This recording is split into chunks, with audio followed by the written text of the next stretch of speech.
Still no deal, but President Biden and Speaker McCarthy do appear to be crawling closer to a compromise over the debt crisis. It was another late night with negotiators working on the Capitol Hill until shortly before midnight. Now, the days left to get a deal done are dropping down into the single digits. This time crunch is making the markets nervous. Yesterday, the Dow Jones closed in the red, down more than 100 points. Economists say even dragging it down to the wire without actually defaulting could still have major economic consequences.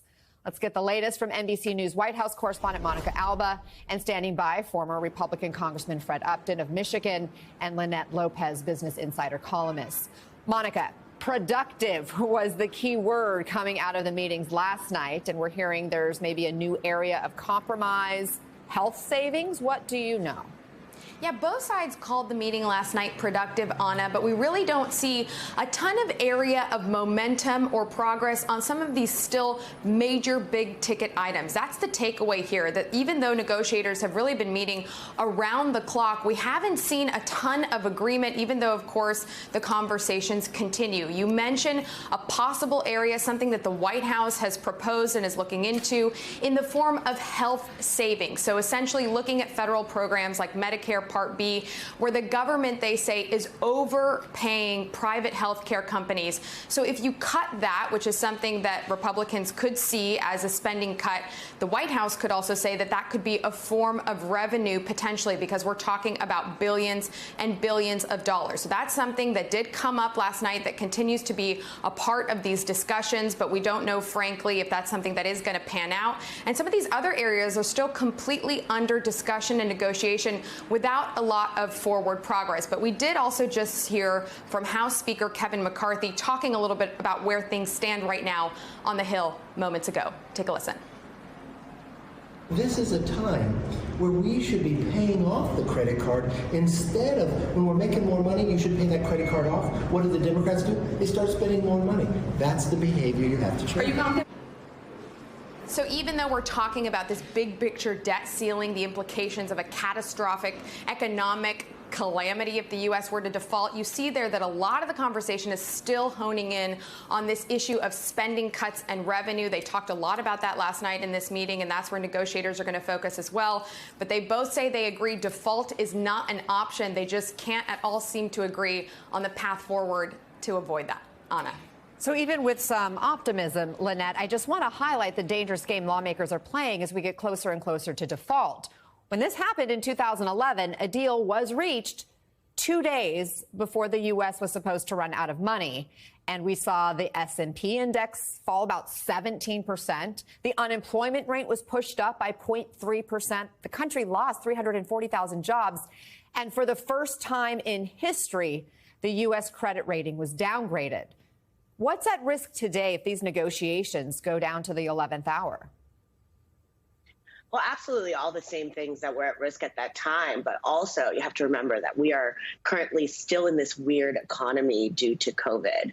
And, you know, we've been trying to raise interest rates, raising borrowing costs for the American people in order to get inflation down.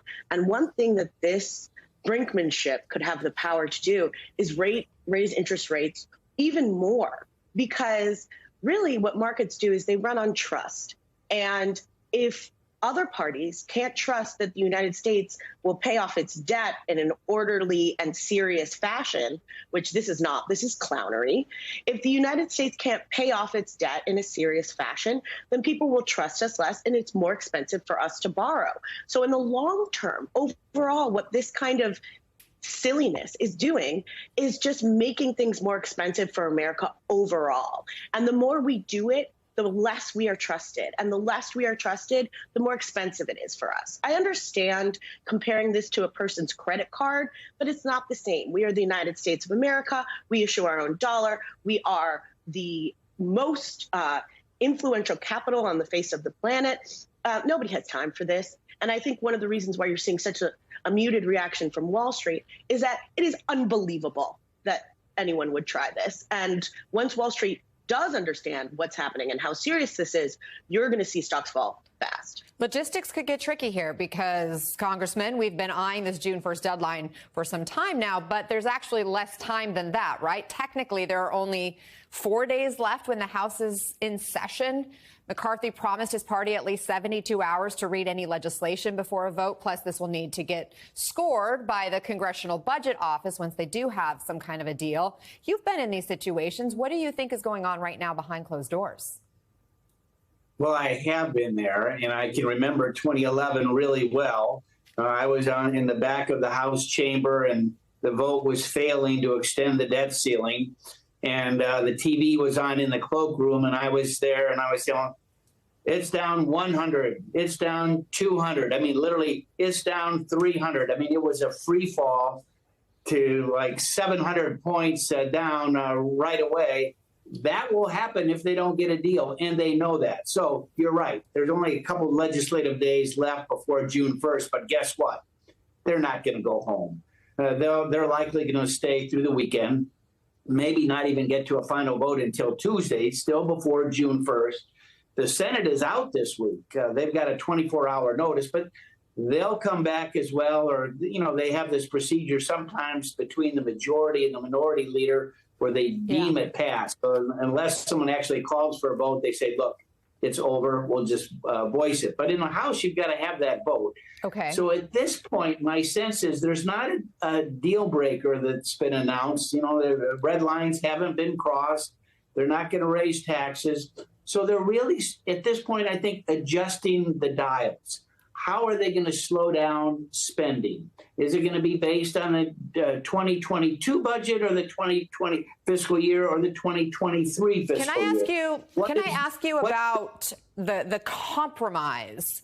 Because no one gets everything they want in a compromise, right? What do you think Republicans should have to give up? Well, first, so you're right. It's going to be a compromise. So it's likely going to be a 2-year debt ceiling limit instead of 1 year as the House passed. We don't want to go through this again next year, particularly in a presidential year. The Republican vote that literally passed by one vote, 217 to 215, 2.5 weeks ago, that's going to have some changes to it as well. You know, is it going to be based on fiscal year 22 or 23 in terms of capping the rate of spending? But you're going to have some control there on the spending side, and without that, you'll not get the Republicans in any numbers to vote for it. So that's got to be part of the equation. The real issue, I think, now, too, on the table is this work requirement for SNAP, for food stamps. SNAP is the acronym for the food stamp issue. And whereas there were a number of Republicans that wanted to do it 40 hours a week, they settled at 20. But one of the ideas that's out there that maybe we'll see some meat on the bones is instead of maybe a work requirement, it'll be a volunteer requirement. Maybe you work at the soup kitchen, the church, the child care center. And of course, it'll be targeted only for single able-bodied folks between the ages of 25 and 60.